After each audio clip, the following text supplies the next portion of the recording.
जय हिंद साथियों, आज के इस वीडियो में आप सभी के लिए लेकर आया हूं मैं एसएससी जीडी एग्जाम 2026 के लिए इंपॉर्टेंट क्वेश्चन। जैसा कि आप सभी को पता है, एसएससी जीडी का एग्जाम 27 अप्रैल से स्टार्ट हो गया और मेरे भाई काफी सारी शिफ्टों का एग्जाम कंप्लीट हो चुका है। तो उन्हीं शिफ्टों के रिव्यू के आधार पर हमें पता लग गया कि भाई किस तरह के क्वेश्चन और किस किस टॉपिक से क्वेश्चन आप लोगों के एग्जाम में पूछे जा रहे हैं। तो उन्हीं शिफ्टों के आधार पर मैंने कुछ क्वेश्चन तैयार किए हैं और ये सारे के सारे क्वेश्चन आज के इस वीडियो में आप सभी को करवाने वाला हूं। तो वीडियो को लास्ट तक देख लेना, पसंद आए तो लाइक और चैनल को सब्सक्राइब कर देना मेरे भाई। अब सवालों की तरफ बढ़ते हैं। सवाल तुम्हारे सामने, यदि किसी संख्या के 20% को 84 में जोड़ दिया जाए तो परिणाम में वही संख्या होगी, उस संख्या का 80% बताओ मेरे भाई कितना है। तो आप लोगों से क्या बोला कि यदि किसी संख्या के 20% में, अब वो संख्या कौन सी है हमें नहीं पता, मैं संख्या मान लेता हूं कि वो संख्या m है। इसका 20%, इसका 20% परसेंटेज मतलब बटे में 100 को 84 में जोड़ दिया जाए, को मेरे भाई किस में जोड़ दिया जाए, 84 में जोड़ दिया जाए तो परिणाम वही संख्या होगी। वही संख्या सर वो तो हमने m मानी थी, तो परिणाम में वही संख्या प्राप्त हो जाएगी। 20 एकम 20 और 20 पंजो 100। अब ये जो नीचे का 5 है, ये 5 मेरे भाई तुम्हारा यहां भी मल्टीप्लाई होगा और ये 5 यहां भी मल्टीप्लाई होगा। तो m को 1 से गुणा करेंगे m हो जाएगा। 84 को 5 से गुणा करेंगे, 5 चौका 20, 8 पंजो 40 और 2 42, 420। 5 को m से गुणा करेंगे 5m हो जाएगा। 5m में से 1m घटेगा तो 4m हो जाएगा, बराबर में 420 तुम्हारा हो जाएगा।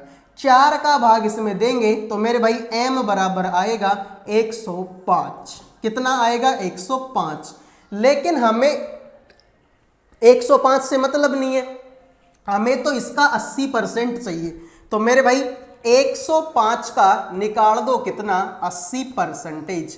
तो 80 बटे में 100 होगा, 0 से 0 कटेगी, 2 का भाग देंगे 4 बार, 2 का भाग देंगे 5 बार और 5 का भाग 105 में देंगे 21 बार। 21 चौका 84 आंसर हो जाएगा मेरे भाई, बात खत्म।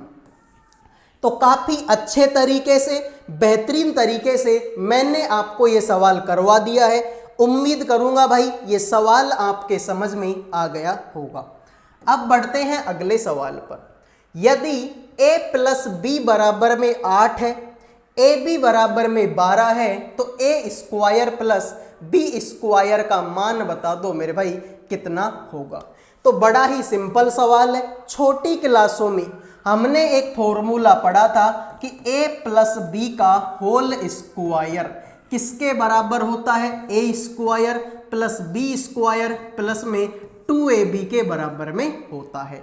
अब या तो इस फॉर्मूले को लगा के ये सवाल कर लो, अगर इस फॉर्मूले को लगा के सवाल नहीं करना चाहते तो मेरे भाई एक सिंपल सी ट्रिक है, ठीक है मेरे भाई, एक सिंपल सी ट्रिक है कि जब भी इस तरीके का सवाल बोले a प्लस बी बराबर 8, ए बी बराबर में 12, तो ए स्क्वायर प्लस बी स्क्वायर का मान अगर तुमसे पूछा जाए तो ट्रिक क्या अप्लाई करनी है, यहां पर जो भी लिखा होता है उसका स्क्वायर करना है। ठीक मेरे भाई, सॉरी, यहां पर जो भी लिखा होता है ना ये वाला, इसका स्क्वायर करना है। तो 8 का स्क्वायर कितना होगा, 64 होगा। और मेरे भाई यहां पर जो भी लिखा होता है इसका दुगुना करके घटा देना है। तो 12 का दुगुना 24 होगा। तो जब इसको इसमें से घटाएंगे 40 आंसर आएगा, बात खत्म। ये तो ट्रिक है मेरे भाई, सिंपल सी ट्रिक है कि इस तरीके का सवाल जब भी आ जाए, तुमसे बोले ए स्क्वायर प्लस बी स्क्वायर का मान क्या होगा, तो यहां पर जो भी लिखा होता है पहले तो उसका स्क्वायर कर दो। 8 का स्क्वायर 64 होगा और यहां पर जो भी लिखा होता है इसका दुगुना करके इसमें से घटा दो। तो 12 का दुगुना 24, 64 में से 24 घटाएंगे 40 आंसर आएगा, बात खत्म। अगर तुम ट्रिक अप्लाई नहीं करना चाहते, सवाल को इस तरीके से करना चाहते हैं, तो वो भी देख लो। यहां पर बोला a प्लस बी की वैल्यू कितनी है 8, तो इसकी जगह पे 8 लिख सकता हूं, स्क्वायर आता है स्क्वायर लगा दो, a square plus B square, इसका तो वैल्यू निकालना ही है तो इसको सेम टू सेम लिख दो, a स्क्वायर प्लस का बी स्क्वायर प्लस में 2ab 2 और ab का मान कितना है 12, तो इसकी जगह पे 12 यहाँ पर लिख दो। 8 का स्क्वायर 64 होगा, 24 इधर 12 दूना 24, इधर को घट जाएगा तो माइनस का 24 होगा, 64 में से 24 घटेगा 40 आंसर आएगा, बात खत्म। तो कैसे भी कर लो आंसर तुम्हारे सामने है। वीडियो में आगे बढ़ने से पहले जो भी बच्चे एसएससी जीडी एग्जाम 2026 की तैयारी कर रहे हैं, जिनका भी एग्जाम अभी तक नहीं हुआ, आने वाले दिनों में जिनका एग्जाम है उनके लिए जीके का, रीजनिंग का, मैथ का और करंट अफेयर का, इन चारों सब्जेक्टों का पीडीएफ तैयार कर दिया केवल 100 रुपये में। 100 रुपये में चारों सब्जेक्टों के इंपॉर्टेंट क्वेश्चन मिलेंगे, साथ में उन क्वेश्चनों का डिटेल में सॉल्यूशन आपको इसी पीडीएफ के अंदर मिलेगा। मेरे भाई पीडीएफ में जैसे क्वेश्चन होंगे वैसे ही क्वेश्चन आपके पेपर में पूछे जाएंगे। अगर कोई बच्चा ध्यान से मन लगा के इस पीडीएफ को पढ़ता है, उसका सिलेक्शन पक्का है, एसएससी जीडी में उसकी नौकरी पक्की है।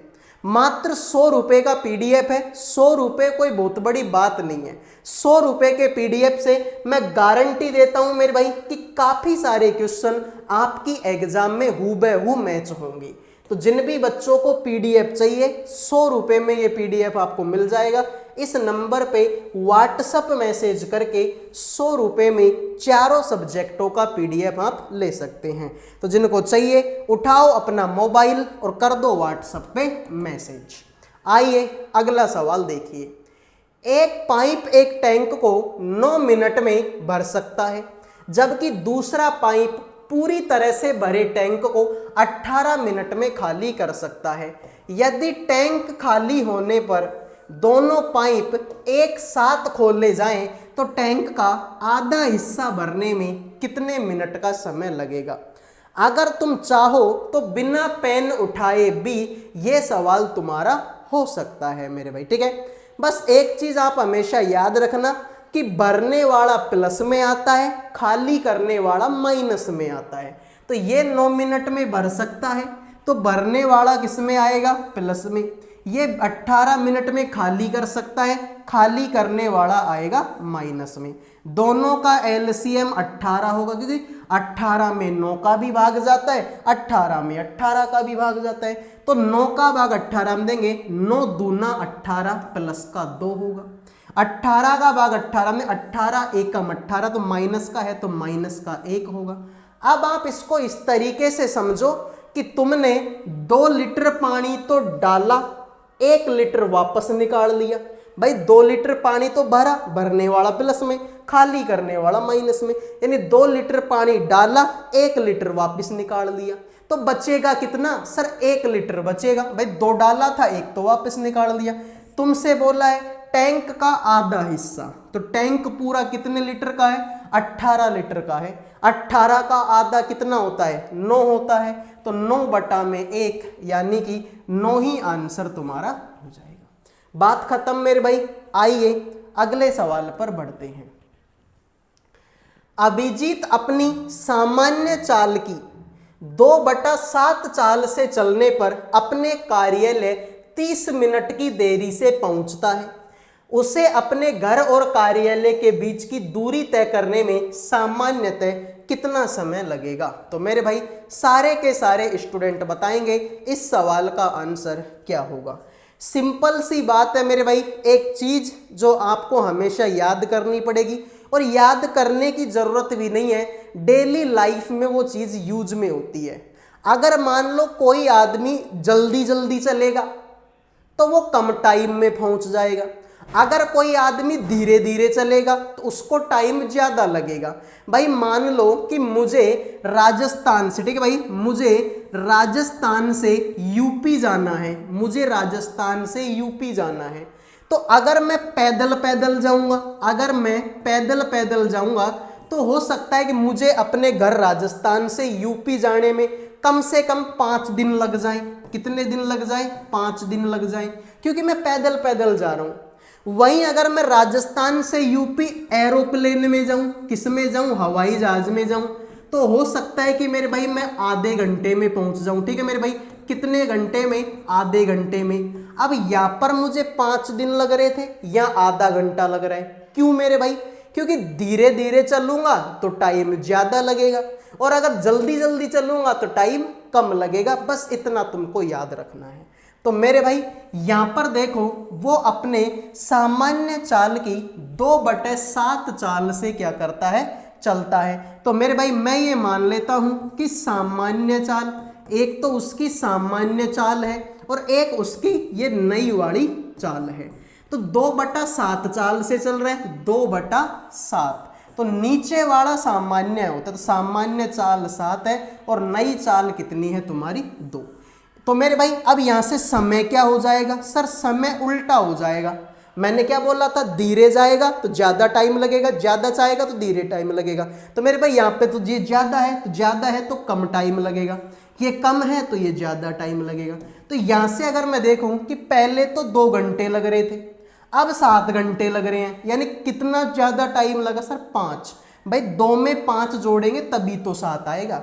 तो मेरे भाई 5 टाइम ज्यादा लगा, जबकि सवाल में तो बोल रहा था कि 30 मिनट लेट हुआ है। भाई मेरे यहाँ तो 5 मिनट लेट हुआ, सवाल में 30 मिनट लेट हुआ। तो 5 एकम 5, 5 6 का 30, एक की वैल्यू हो गई 6। तुमसे बोला कि सामान्य समय कितना लगेगा, तो सामान्य समय कितना है, सामान्य समय तो 2 है, तो 6 दूनी 12। यही तुम्हारे सवाल का राइट आंसर हो जाएगा। 1 सेकंड का सवाल था, समझा रहा हूं इसलिए टाइम ज्यादा लग रहा है, वरना 2 सेकंड में हो जाता सवाल। इसको देखो भाई, 25 पेन के क्रय मूल्य पर 20 पेन बेचने पर लाभ प्रतिशत कितना होगा। 25 पेन जितने में खरीदे हैं ना, उतने में तो 20 ही बेच दिए, तो बता दो लाभ कितने का होगा। तो सीधी सी बात है, 1 सेकंड का सवाल है। 25 पेन के क्रय मूल्य में 20 पेन बेच दिए, तो कितना हुआ, 25 में से 20 घटाओगे 5 बचेगा। 5/20% है, तो 100 से मल्टीप्लाई कर दो मेरे भाई। 5 एकम 5, 5 चौका 20, 4 का भाग 100 में देंगे, 25 बार आंसर आएगा, बात खत्म। तो बी आंसर देने वालों के मजे हैं, बाकी सभी का सवाल गलत हो गया मेरे भाई। आइए, एक पाइप एक टैंक को 9 मिनट में भर सकता है, जबकि दूसरा पाइप पूरी तरह से भरे टैंक को 36 मिनट में खाली कर सकता है। यदि टैंक खाली होने पर दोनों पाइप एक साथ खोल दिए जाएं, तो टैंक का आधा हिस्सा भरने में कितना मिनट का समय लगेगा। तो अभी जो करवाया था उसी के जैसा है मेरे भाई, कि भरने वाला प्लस में आएगा तो 9 मिनट लगेंगी प्लस में, 36 मिनट में खाली करेगा तो माइनस में आएगा 36। दोनों का एलसीएम लेंगे तो 36 आंसर हो जाएगा। 9 चौके 36 यानी कि प्लस का 4 होगा, 36 एकम 36 यानी कि माइनस का 1 होगा। तो मेरे भाई इसको इस तरीके समझ लो कि 4 लीटर पानी डालता है, 1 लीटर वापस निकाल लेता है। 4 डाला, 1 वापस निकाल लिया, तो 3 लीटर पानी बचेगा। उसने बोला टैंक का आधा हिस्सा, तो पूरा टैंक कितना है, पूरा टैंक 36 लीटर का है, 36 का आधा कितना होता है, 18 होता है। तो 3 का भाग 18 में देंगे, 3 पंजे 15, 3 6 18। यही तुम्हारे सवाल का राइट आंसर हो जाएगा। क्लियर मेरे भाई। आइए अगले सवाल पर बढ़ते हैं। एक टाइपिस्ट को 2 पेज टाइप करने में 40 मिनट लगते हैं, 87 पेज टाइप करने में उसे कितना समय लगेगा। तो सभी स्टूडेंट बताएंगे इस सवाल का आंसर क्या होगा। एक टाइपिस्ट को 2 पेज टाइप करने में 40 मिनट लगते हैं, तो सर 2 पेज टाइप करने हैं, 2 पेज, तो 2 पेज अगर टाइप करता है तो 40 मिनट लगते हैं। अगर 1 पेज टाइप करेगा तो क्या, 2 एकम 2, यानी 1 पेज टाइप करने में तो 2 एकम 2 और 2 का भाग देंगे तो 20 मिनट का टाइम यहाँ पर लगेगा। 1 पेज टाइप करने में 20 मिनट लगेंगे। अब 1 पेज थोड़ी करवाना है मेरे भाई, हमको तो 87 पेज टाइप करवाने हैं। तो ऐसे कर दो मेरे भाई, इसको मल्टीप्लाई कर दो किससे, 87 से। तो 87 एकम 87 पेज हो गया, और 87 को 20 से गुणा करेंगे तो 8 दूनी 16 और 1 17, 1740 यही तुम्हारे सवाल का राइट आंसर हो जाएगा। तो जिन्होंने आंसर दे दिया ऑप्शन नंबर सी, उनके मजे हो गए, बाकी सभी का सवाल तुम्हारा गलत हो चुका है। आओ भाई अगले सवाल पर बढ़ते हैं। रवीना और सरिता के बीच 8118 रुपए को 3:15 के अनुपात में विभाजित करें, फिर सरिता का हिस्सा ज्ञात करें। तो सारे के सारे स्टूडेंट बताएंगे भाई इस सवाल का आंसर क्या होगा। ठीक है मेरे भाई, तो सरिता के बीच में 8118 रुपए, तो मेरे भाई इनके बीच में 8118 रुपए को बांटा गया है। किसके बीच में? रवीना और सरिता के बीच में। तो इसको मिलेगा 3 हिस्सा, इसको मिलेगा 15, तो 3 और 15 कितना होगा? 18 होगा। अब तुमसे बोला है कि सरिता का हिस्सा बताओ, तो पहली वाली तो रवीना है, दूसरे नंबर पर सरिता है, तो दूसरे नंबर पर यहाँ पर 15 है। इसको 15 से मल्टीप्लाई कर दो मेरे भाई, इसका इसमें भाग देंगे 18 पंजो 90, 18 चौके 72 का 9 बचेगा, 18 पंजो 90 और 18 एकम 18, इसका कब आता है इतनी बार जाएगा। इसको 15 से गुणा करेंगे, 15 एकम 15 का 5 असिल का 1, 15 5 का 75 और 1 76 का 7, 15 चौका 7 और 7 का 67, तो 6765 यही तुम्हारे सवाल का राइट आंसर हो जाएगा। तो ए आंसर देने वालों ने मौज काट दी, बाकी सभी का सवाल गलत है। आइए मेरे भाई अगले को देखते हैं।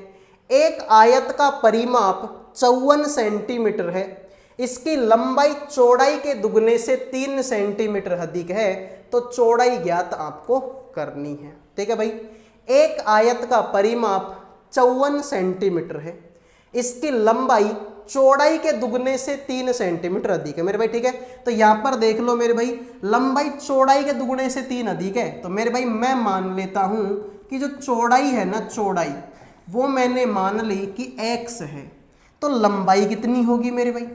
चौड़ाई अगर x है तो लंबाई कितनी होगी? तो लंबाई जो चौड़ाई का दुगना, तो इसका दुगुना करो, x का दुगुना 2x, और इससे भी 3 सेंटीमीटर अधिक है, तो इससे भी 3 सेंटीमीटर अधिक हो गया। तुमसे बोला आयत का परिमाप, आयत का परिमाप क्या होता है मेरे भाई? 2 गुणा लंबाई प्लस में चौड़ाई, जो कि कितना है मेरे भाई? कितना है आपका? 54 है। तो 2 की जगह पर 2, ठीक है मेरे भाई। लंबाई कितनी है? 2x प्लस में 3, 2x प्लस में 3, और चौड़ाई कितनी है? x, और ये बराबर कितने हो गए मेरे भाई? आपके 54 के। 2 का भाग देंगे तो 27 दूना क्या होगा? 54 होगा। अब इसको देख लो मेरे भाई, 2x और x मेरे भाई 3x हो गया, 3x प्लस में 3 बराबर में हो गया तुम्हारा 27। देखो 3 एकम 3, तो यहाँ पर बचेगा x, 3 एकम 3, तो यहाँ पर बचेगा 1, 3 नाम का 27, यहाँ पर बचेगा 9, तो 1 इधर को जाएगा, घट जाएगा, x बराबर में 9 में से 1 घटेगा तो 8। तुमसे बोला चौड़ाई ज्ञात कीजिए, चौड़ाई x की वैल्यू 8 है, तो x की वैल्यू 8 हो गई, चौड़ाई भी तुम्हारी कितनी हो गई? 8 हो गई। तो जिन्होंने डी आंसर दे दिया उनके मजे हैं, बाकी सभी का ये सवाल गलत हो चुका है। आओ मेरे भाई अगले सवाल पर बढ़ लेते हैं। 9 सेंटीमीटर त्रिज्या वाले एक ठोस धातु के गोले को पिघलाकर 3 सेंटीमीटर त्रिज्या वाली छोटी गोल गेंद बनाई जाती है। बनने वाली ऐसी छोटी गेंदों की संख्या ज्ञात कीजिए। तो मेरे भाई ध्यान से देखो, ठीक है भाई, ध्यान से देखो। मैं तुमसे बोलूं कि बताओ इतने बड़े गोले का आयतन क्या होगा। मैं सिंपल सा क्वेश्चन पूछ रहा हूं, मुझे ये बताओ इतने बड़े गोले का आयतन क्या होगा। तो आप बोलोगे कि सर गोले का आयतन तो 4/3 पाई r क्यूब होता है। ठीक है, फिर मैं तुमसे बोलूं बताओ इतने बड़े गोले का आयतन क्या होगा। फिर आप बोलोगे कि सर गोले का आयतन तो वही होता है मेरे भाई 4/3 पाई r क्यूब। अरे भाई मुझे ये बताओ, गोला चाहे इतना बड़ा हो, चाहे इतना सा हो, और चाहे इतना सा हो, गोला तो गोला है, यानी आयतन तो सेम ही होगा। चाहे बड़े गोले का आयतन निकाल लो, चाहे छोटे गोले का आयतन निकाल लो, और चाहे और भी छोटे गोले का आयतन निकाल लो, गोला तो गोला है और गोले का आयतन तो सेम है 4/3 पाई r क्यूब। बस इतना फर्क पड़ेगा कि अगर तुम इतना बड़ा गोला लोगे तो त्रिज्या तुमको बड़ी लेनी पड़ेगी, इतना गोला लोगे तो त्रिज्या और छोटी लेनी पड़ेगी, अगर इतना सा गोला लोगे तो त्रिज्या और छोटी लेनी पड़ेगी। यानी फर्क किसमें पड़ेगा? सिर्फ गोले की त्रिज्या में फर्क पड़ेगा, बाकी किसी चीज में फर्क नहीं पड़ेगा। तो बाकी की चीज क्या है मेरे भाई? 4/3 और पाई। हटा दो मेरे भाई इनको। अरे जब इनसे फर्क ही नहीं पड़ रहा तो हटाओ इनको भाई। अब तुम देखो क्या बचेगा? सिर्फ r³ बचेगा। तो भाई ध्यान से देख लो r³। तो मेरे भाई r³। अब ध्यान से देखो यहाँ पर, ठीक है, एक ठोस धातु गोले को पिघलाकर 3 सेंटीमीटर बड़ी छोटी वाली गोलीकार त्रिज्या, ठीक है, छोटी गोलाकार गेंद बनाई जाती है।